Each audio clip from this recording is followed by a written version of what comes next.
I'm Claire Bennett, I'm 34 years old, and for most of my life, I believed my dad had only one rule: family comes first. I never imagined those same lips would one day look me straight in the eyes and say something that would haunt me all the way.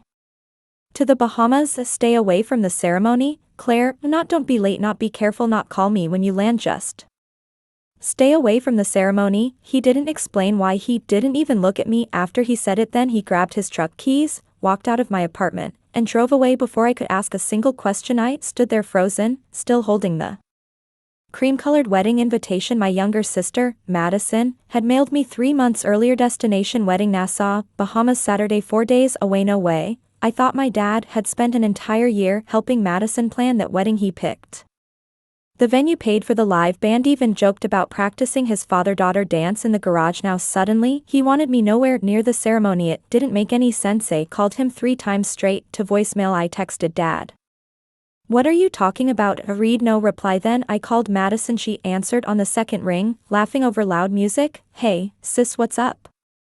I tried to sound calm. Dad just came over and told me to stay away from your ceremony." Silence, not awkward silence, the kind of silence that makes your stomach drop. Finally she forced out a little laugh. "Oh, Dad's just stressed, you know how he gets." Seriously, that wasn't an answer. Before I could ask another question, she changed the subject. "You booked your flight, right?"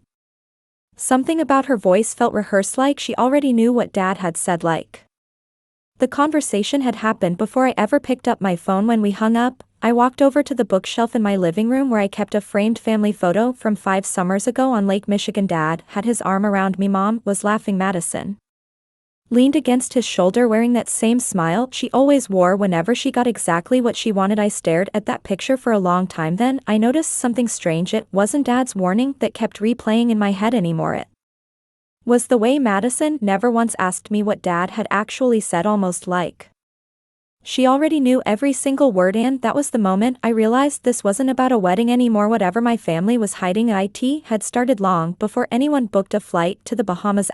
The next morning, I told myself I was overthinking everything. Come on, Claire, maybe Dad really was stressed. Maybe Madison was overwhelmed. Maybe I was creating drama where there wasn't any. That's what I kept repeating while packing my suitcase, but deep down, nothing felt normal anymore. I flew from Chicago to Miami for my connecting flight, and that's where things got even stranger. While waiting at the gate, my phone buzzed. It was my aunt, Rachel, Dad's older sister. We barely talked outside of holidays. Her message was only 6 words: "Did your dad call you too?" My heart skipped. I replied immediately, "What do you mean?" 3 dots appeared, then disappeared. Then finally she answered, "Forget I asked." "Oh, seriously?" I called her right away, straight to voicemail. No way that was a coincidence. By the time I landed in Nassau, I had more questions than answers. The resort looked incredible: crystal blue water, palm trees swaying in the breeze, luxury villas everywhere. Guests were already posting sunset selfies, like nothing in the world could possibly go wrong. But the moment I checked in, I noticed something odd. Everyone greeted Madison's college friends like family. Everyone knew the wedding schedule. Everyone had welcome bags waiting in their rooms except meth front desk clerk frowned at her screen. "I'm sorry, Ms. Bennett, I don't see your welcome package." I laughed awkwardly. "There has to be one." She checked again, nothing. Then she quietly handed me a plain room key while everyone else walked away carrying gift baskets, personalized itineraries, and invitations to the rehearsal dinner. It felt small, almost meaningless, but after Dad's warning, it didn't feel accidental. Later that afternoon, I found Mom sitting alone near the beach cafe. She smiled the second she saw meth, and the smile disappeared almost as quickly. "You made it," she whispered, hugging me tighter than usual. I pulled back. "Mom, what's going on?" She looked toward the hotel lobby before answering. "I can't talk here." That sentence hit harder than I expected. "Can't?" Not one can't. Before I could press her, Madison appeared from nowhere wearing a white sundress and the biggest smile I'd ever seen. "There you are." As she wrapped her arm around mine like we were the closest sisters in the world. "You have to come meet everyone." I noticed Mom immediately stepped back, almost like she didn't want to be seen standing too close to Ms. Madison led me toward the welcome party. She leaned close enough that only I could hear her. "Whatever Dad told you." She smiled without looking at me. "Please pretend he never said it." Then she raised her glass, laughed with the guests, and acted like nothing had happened. But at that exact moment, I saw my dad across the courtyard. He wasn't looking at the ocean. He wasn't watching the party. He was staring directly at me, and the fear on his face made one thing painfully clear: he wasn't trying to keep me away from the wedding, he was trying to keep me alive. For the rest of that evening, I couldn't enjoy a single second of the welcome party. Everyone else was laughing, drinks were flowing, a steel drum band played near the infinity pool. People kept saying things like, "This is going to be the wedding of the year." Meanwhile, my own father couldn't even look me in the eye. Every time I caught him watching me, he'd immediately turn away like he was terrified someone would notice. Around sunset, Madison disappeared with her bridesmaids for a private rehearsal. Most of the guests headed toward the beach. Bari decided I'd had enough. No way was I spending another hour pretending everything was fine. I walked across the courtyard and found Dad standing alone near the marina, staring at the water. Dad. He flinched before turning around. "You shouldn't be here." There it was again, the same sentence, different words, same fear. I folded my arms. "I'm not leaving until you tell me what's going on." He rubbed both hands across his face like he hadn't slept in days. "You have to trust me." I almost laughed. "Trust you? You're asking me to miss my own sister's wedding without telling me why?" He looked past me, checking to make sure no one was nearby. Then he reached into his jacket pocket and handed me a small brass key attached to an old motel keychain. "Room 214, the Harborview Lodge, Jacksonville, Florida." I frowned. "What is this?" His voice dropped so low I could barely hear him. "If anything happens tomorrow, open the safety deposit box." "Tomorrow, anything happens?" "Dad. What are you talking about?" Before he could answer, his phone rang. The color drained from his face the second he looked at the screen. He declined the call without saying a word. It rang again, same number. This time he whispered something that made every hair on my arm stand up. "They know I'm with you." "Come on." Who was they? I turned to look behind. Meth Marina was almost empty, just a maintenance worker washing a golf cart, a couple taking sunset pictures, nobody paying attention to us, or at least that's what I thought, until I noticed a man wearing a navy polo standing on the balcony of the main hotel. He wasn't looking at the ocean, he wasn't looking at the guests, he was looking directly at us. The second our eyes met, he calmly lifted his phone, took a picture of Meth, and walked inside without saying a word. What the heck was that? Dad grabbed my arm much harder than he ever had before. "You need to leave right now." "I'm not going anywhere, Claire." His voice cracked. "Please." It was the first time in my entire life I'd ever heard my father sound afraid, not worried, not stressed, afraid. Before I could ask another question, Mom came running down the wooden walkway toward us. She looked completely out of breath. "David." She grabbed Dad's sleeve. "That they've moved the ceremony." Dad closed his eyes, almost like he'd expected those exact words. "When?"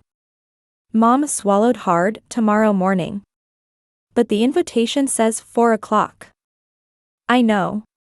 "Who changed it?" Mom looked toward the resort's private chapel before answering. "It wasn't Madison." Then she looked straight at me. Tears filled her eyes and she whispered the one sentence that shattered everything I thought I knew. "Claire, your sister still has no idea who she's really marrying." For a few seconds, nobody moved. The waves kept rolling onto the shore. Guests laughed somewhere behind us. Champagne glasses clinked. It was unbelievable how normal everything sounded while my entire world was falling apart. I looked at Mom. "What do you mean? She has no idea who she's marrying?" Before she could answer, Dad shook his head. "Not here." He took my arm and led both of us through a quiet service hallway behind the resort until we reached an empty conference room. Dad locked the door. That was when I knew whatever he was about to say had been buried for years. He sat down slowly. "I should have told you girls a long time ago." Mom wiped away a tear. 26 years ago. Before you were born, I worked for a federal financial crimes task force." I blinked. "No way," Dad nodded. "I wasn't a police officer. I was a forensic accountant. My job was following money that powerful people tried to hide." The room went completely silent. There was one investigation I never finished. He swallowed hard. "The family your sister is marrying into Every piece suddenly started moving in my head, the rushed ceremony, the strange phone calls, the man taking my picture, the hidden fear. Dad continued. They changed their last name years ago after a federal investigation destroyed their original company. Most people never connected the dots. I stared at him. So why now? Because yesterday, he whispered. I recognized the groom's uncle. Mom finished the sentence. He testified against your father 26 years ago. My stomach dropped. Dad wasn't scared of the wedding. He was scared. Someone had finally recognized him. They think I kept copies of financial records that disappeared after the investigation. But, do you? Dad smiled sadly. No. Then. He looked at the brass key still resting in my hand. But. They don't believe me. Just. Then, someone pounded on the conference room door. Point 3 slow knocks. Nobody spoke. Then another 3. Dad's phone buzzed. Unknown number. A text appeared. You have 5 minutes. Another message followed immediately. Bring the key. Come alone. I looked at Dad. They think the key opens something important. He nodded. They've believed that for 26 years. I took a deep breath, then something clicked inside my head. Come on, the motel keychain at Jacksonville, room 214. Dad never said the safety deposit box was there. He only said, open the safety deposit box. The keychain was a distraction. The brass key itself looked familiar, very familiar. I suddenly remembered where I'd seen it, back home inside Dad's old workshop, hanging on a tiny wooden rack labeled safety deposit box. It wasn't a bank key, it was Dad's spare cabinet key, completely worthless. I looked up. They've been chasing the wrong key for over 2 decades. Dad laughed for the first time all week. A quiet laugh. Exactly. The pounding outside stopped. Footsteps faded away. Whoever had been outside believed we were still deciding. Dad stood. We are leaving. What about the ceremony? Mom smiled through her tears. For the first time, we're choosing our family instead of someone else's expectations. An hour later, Dad called Madison, not to argue, not to accuse, just to tell her the truth, every single piece of it. There was a long silence, then my sister quietly asked one question. Is that why Claire wasn't supposed to come? Dad answered honestly. Yes. Another silence, then she whispered. I'm not getting married tomorrow.